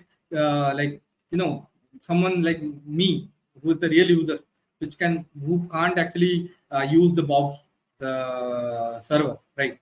The Bob services. So this is a denial of service. So it can be possible that in TOR this is happening a lot, because any hackers can send a lot of data to a specific server. So there are two types of DOS attack. First is CPU consuming attack, and second is attack on the host or network links. So first, I'll discuss the CPU consuming attacks. Attackers can force onion routers, right? Onion routers in between nodes to perform the expensive cryptographic operation. Purposely, they are sending a lot of data, such as faking a start or maybe a TLS handshake, to force the routers that okay, you have to do it because we need a handshake, right? And they are sending a lot of data every time. In that case, that CPU might get a lot of data to process. That node will be then that node can be very much busy to process other thing. So possible, the TOR actually also gave us the possible solution as well. So in that case, if someone is sending a lot of data, they might solve one puzzle. Otherwise, they will not process the data. So this is a possible defenses, but it is quite of future aspect as well. They did something as server level, but in node level, this is still in the research purpose, still in the future aspect as well. And the second thing is attacks on the host and network links. So host and network links is disrupting a single circuit or link, or maybe that pipe I was just talking about, that pipe can disrupt a small stream like, so small stream passes through, like let's suppose they're sending a lot of data to that stream, right? And now that stream is busy. Now what is the thing, like any valid stream will not come that there, right? So that can be possible too. And then there is a, like, directory servers. Like what is the like this is the hello. Hello, Swaraj sir. I have a basic doubt about DOS attack. Mhm. So, actually, I have read somewhere that like now servers are like smart servers. So, if someone trying to do DOS attack, it will then block that IP if there are like several requests coming from the same IP. So is it like how is it possible if I want to do a DOS attack on a particular server? So I think it is very difficult for me to do that if I am not a hacker. So like can you share something about that? Okay, so you are talking about that first one, right? The CPU consuming attack only, right? Yeah. Okay, so that paper is really, like, really old. I mean, this is like 2003 to 2004 paper. So their paper, they thought like, okay, so in that, like, node level this is not happening, like in between nodes, that nodes is not happening. They actually developed the thing in the server level. The server level, I think you are talking about the server level. That server level, they actually block by using some captcha, or maybe they are using some puzzle to solve. They have to use like 10 plus 10, how much you have to do that. But in nodes level, this is not like, they actually couldn't do anything. This is kind of a future aspect only that time. But I have to check, like I'm not sure also, like how the things is happening right now in the node level, because server level it is happening, like whatever you're saying, it is happening. Okay. So yeah, this we can actually discuss more maybe. Okay. Thank you. Okay, so another thing is, like, uh, servers, directory servers.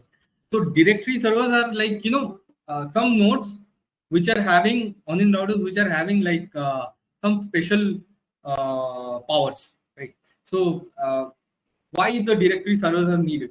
So in early days of Tor, like in like not Tor, it is just like onion routing. To create anonymous, like to was used to create anonymous connection. However, this method is flaw, like had some flaw.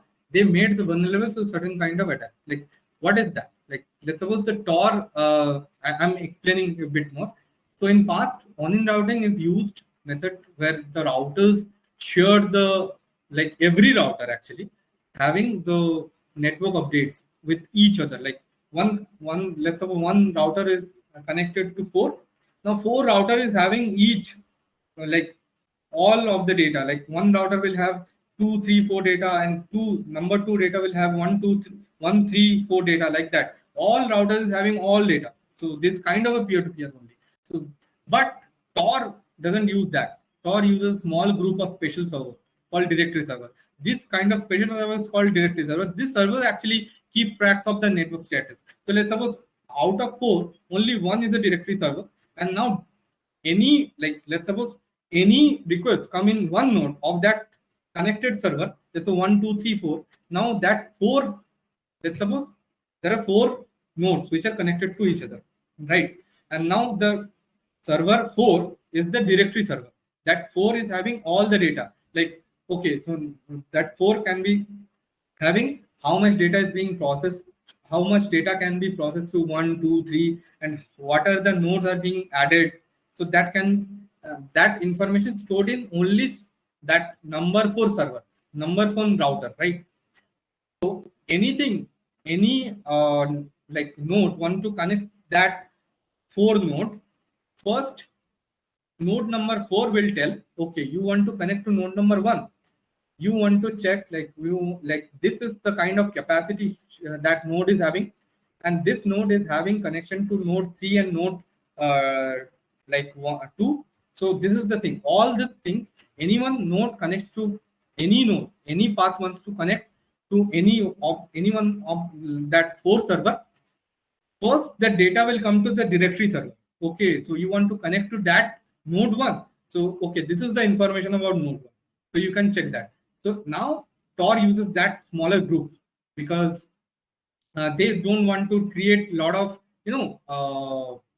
like it lot of crowds. Otherwise, everyone is saving the everyone data. It is like really problematic. If you are having a 10,000 like if one node is connected to 10,000 nodes, it is really a problem, right? Because then the lot of time will be taken by that only. So you can check, you can see the directory server as a dictionary. Like they are having all the connection, all the connected nodes information. They can check from that and can see, okay, this thing is happening. So TOR actually uses that thing. Sorry. Okay, so and more things are present, like the directory servers act as a web server only and providing some information about about the network, like how they are connected, how much data can they process, those things. And the routers, like the connected routers, actually they have one work. They have to tell the directory server that, okay, I'm processing that thing, I'm processing some data, and now I am free. Like let's suppose one node can process 100 units of data and processing let's suppose 80 units of data. So then it will take the directory server, connected directory server as well. Like, okay, I'm processing the 80, my capacity is 100, I'm processing 80, so 20 is remaining. So next time when someone came, just send 20 only, otherwise this will be a problem for me. So, and this is my connected path as well, right? So directory servers is like having some special information about the whole network. So TOR actually do in that way.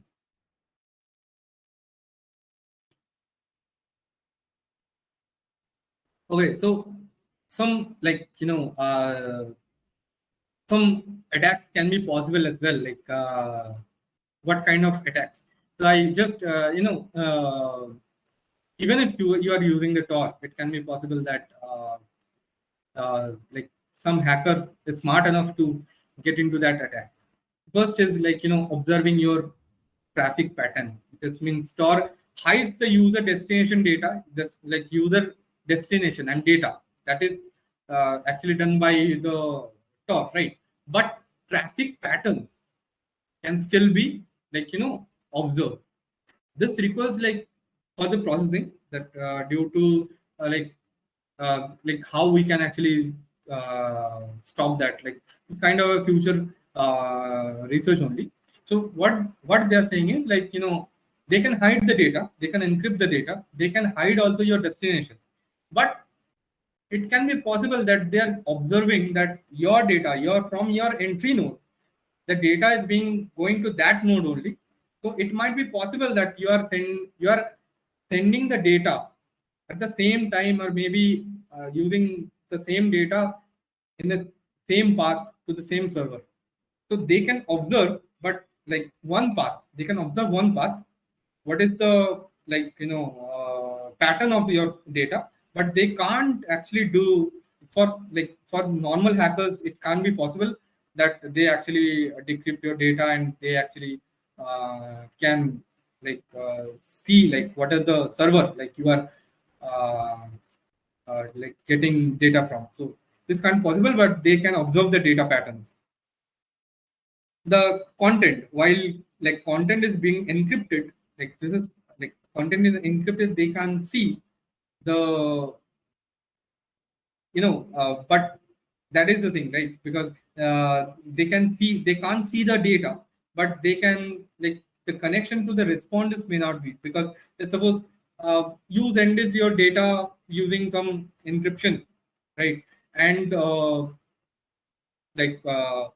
they are checking, okay, this time you are only sending that kind of data to that path, right? So your user content may they can see, okay, you are sending only that kind of data, they are sending only 512 bytes, so maybe 10 bytes of data. Like if you like, you like as a TOR user, you can like uh, like you can, what you can do is you can actually set the data packets as well, right?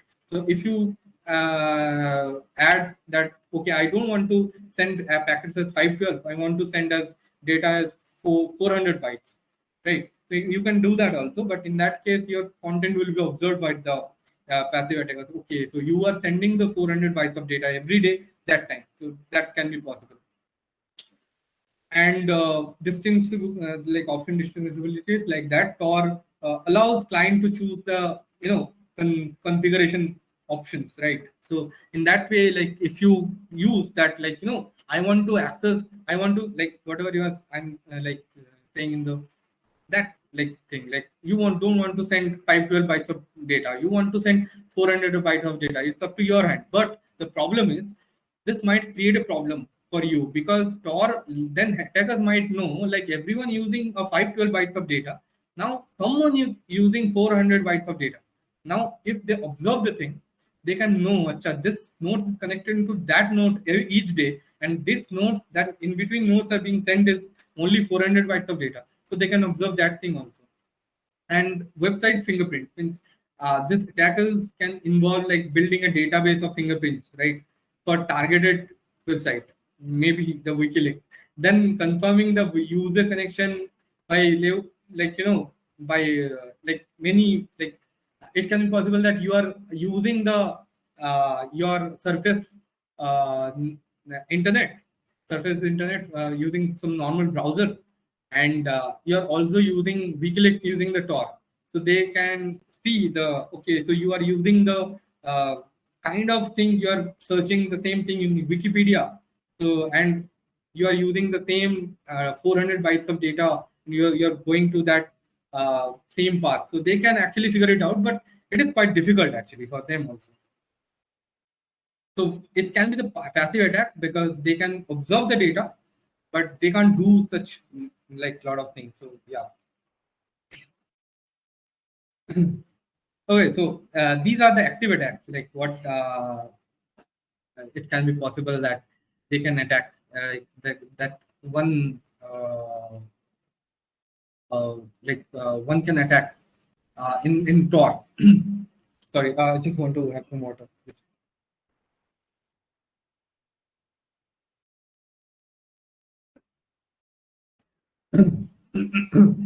So the first attack is the compromise key. So if an attacker wants to like obtain a TLS session, let's suppose a key or an onion router TLS private key, so they can decrypt and encrypt the encrypted traffic. So what they are saying is, sorry. So what they are saying is, okay, I am fitting one node. Now that node is having the previous node key, the server node key. Then if some way they can get the user's key some way, so this can be a problem. So they might, what they can do is they can decrypt, if they this kind of a trial and error method, but this is not much easier, but they can do, what they can do is they can actually okay, this is the decrypted message. Okay, now can I decrypt that thing? So they use a trial and error method every time to get the keys. So this is not very simple, but they can be possible. They can actually set up an own onion proxy that, okay, so and attackers only send one onion proxy there. Maybe they can also so like tear down one onion router, so they attack the server and can do like a lot of things is possible, like a lot of data they are sending, and then they just attack the router and destroy the router. That can be possible. So okay, yeah, so let's suppose for hostile node, like if they want to hostile node, a hostile node can create a circuit, like hostile node create a circuit through itself, like alter the traffic pattern. Like suppose what they do is they created a node. Now whatever they are getting from that node is coming from that node. They are making it difficult to get the path. Now the path will not be created any further. Like the node is malicious. Now any data will come to that node, right? It will be transferred to some other node because it is not acknowledged node, right? It is not an acknowledged node, but whenever the data is coming to that node, it is being transferred to somewhere else, which is not that server. Let's suppose Alice from Alice, it is coming to node A, then node B, right? Then node that malicious node. Let's suppose this is M, right? And now this node, that data came to that malicious node. Now that node is not acknowledged by Bob's server, right? It is just creating some haphazard and then just sending it back to some other server, right? So in that case, this is not acknowledged. So any data comes to that node, it can possible that this is disrupting the TOR. So if someone is using that hostile node, or maybe fit some node that it is creating some issues, so it might be possible that the TOR is creating like lot of problems. The TOR network is creating a lot of problems. And one more thing is the smear attacks, like could use a TOR for malicious purposes, like damaging the reputation. The same thing is happening for the hostile node, right? So let's suppose like more people are using TOR. Now some attackers may come and they actually destroyed, let's suppose, half of the onion routers, right? So in that case, like going from the Alice to Bob, I mean the user to server, it will find really difficulties, because every time it will come to that malicious node, it is going to somewhere else, and TOR will never create a connection between the user and server. So it might be a timeout. So this is the kind of thing they can do. But same time, it is not very easy in TOR, because they use their directory servers, and you have to actually have more than 50% of directory servers so that you can do something like to attack TOR, the TOR network. Otherwise, it is quite difficult. The same things like the directory attackers, like they're destroying the organizers, like tricking the organizers, so that like in the directory servers as well, like they're sending data abruptly, or maybe they change the code in between the directory servers, and now the directory server is not being acknowledged. So in that case, like this will happen, that but they have to, in that case, they have to they have to have at least 51% of that directory servers, so that they can do anything in the TOR. Otherwise, it is a problem. Like they also like mentioned that for a single hacker, it is not possible, because for a single attack, even if he is having a lot of computers, he can't do. For an organization level, maybe it can be possible, but like in previously, like when 2000, 2003, 2004, it is possible, but nowadays almost like 7,000 nodes are present. Like that is also like that data is also like 6,700 nodes are present. That data is also like on like 9 years back, so it might be possible if it exceeded 10,000. So it's kind of difficult. So now the thing is how the rendezvous point attack can be done. So first thing is the flooding the introduction points, right? So I told you that like one server will have lot of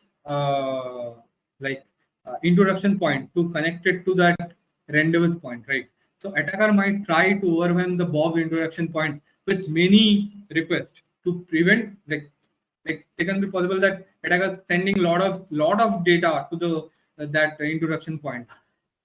So it can be possible that to prevent him from so in that case we have to do that thing also, like Bob can protect him by limiting the number of requests that he can accept for one introduction point. So it can be possible. So let's say from one rendezvous point, there are attaching, let's suppose 10 introduction point.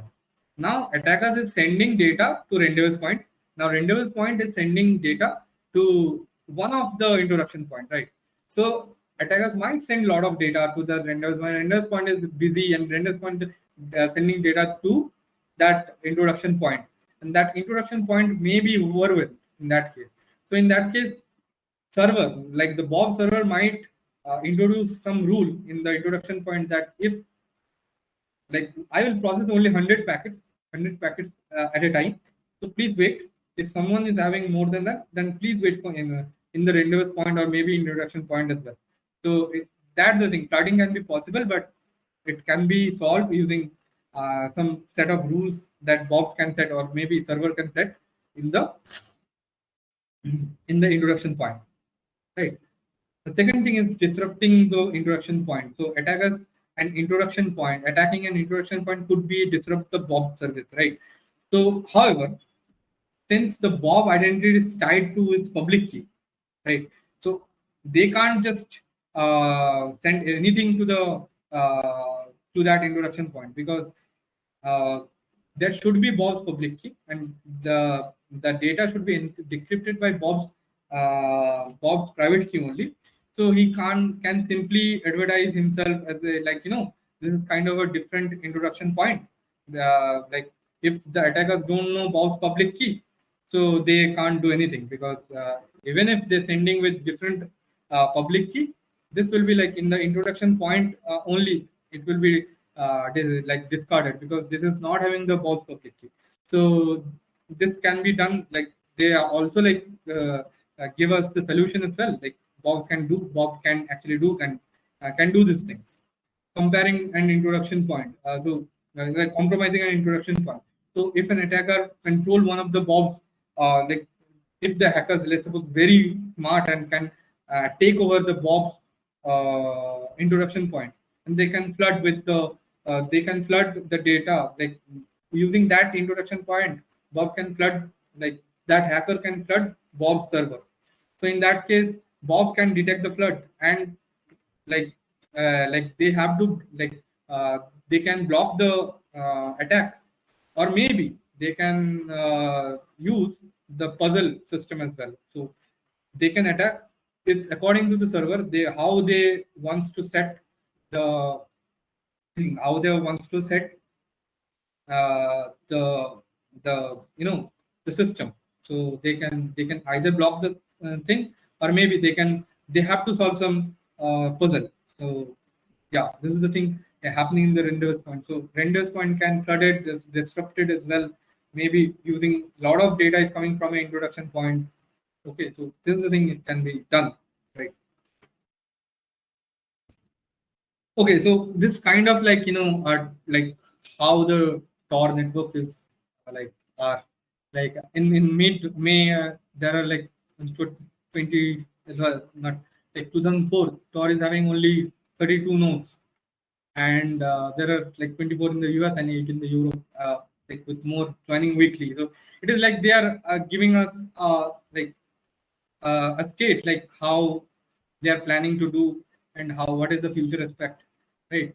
And TOR actually in that time, TOR actually while writing the paper, TOR actually roughly processing 8 lakh of relay cells per week, and about like 84% payload are full for cells. So they are just giving us like the thing like how the TOR is working, like when they're actually in the internet, how they're working, right?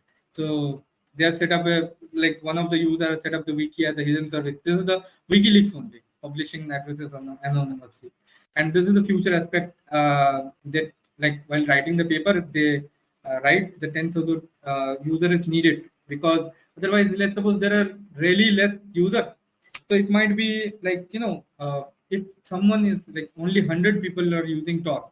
So using the data, like how they are using that data, or maybe how they are using using the patterns only, they can like one hacker can see, okay, and out of 100 user, only 5 are from India, right? Let's suppose they are using that skill of them. So only 5 of them are from India, and Indian patterns are like that. So so they can actually get to know, like, okay, so in between 5 only they can, like this can be a problem because they are from India and Indian do certain things like that. So the 5 only can do this thing. So if they can, like, if they wants to know someone does something from India, so out of 100, those 5 can be a possible suspect. So that is the why they are, like, they want more and more people to come to the TOR, and more nodes needs to be added as well. So in like 9 years back, it was like 6,500 approximately nodes are there. I guess it will be more than 10,000 as of now. So this kind of the thing. And they actually, tell us, like, what are the future aspect. It's scaling up the TOR. It is like, they tell us, like, that thing only, like how the more user can come, how the more nodes we can actually, how the more nodes can be added. That is the thing. Enhance anonymity. Yeah, they like in the previous slides only they actually told, like, they fail to tell, like, fail to, like, anonymous, like if you are using the TOR, you're like, they, like, someone is using the TOR, it can be like, it can be detected. So we can, the future direction can be work in that, like, we can hide that part also. Caching, like, one path, when the one path is being created and data is being transferred, that path is being deleted, right? And every time the new path is being created, so we can work in that case also, so that the TOR speed will be increased. Efficient network update as well, so that, like, any one hacker can't just hack one thing, just can hack one node and can do some flooding and things. So this kind of the thing they are actually told in the future direction as well, so that the future engineers or maybe scientists can work upon to make the TOR more efficient. Yeah, so this is the thing. I guess this is a long so if you have any question, you can ask. But I know this is a, like, very long session. No, this was amazing, Swaraj. I mean, you dived so deep. Thank you so much. I mean, I don't think any aspect of it is left. So yeah, but like this actually having a lot of things, which is like, till now I have to deep down, like, how the things is happening, because there's a lot of things is happening in TOR. This is actually a very niche technology, right? So specialized knowledge definitely requires lots of research, and but this was very thorough. I would invite others to provide any feedback or questions.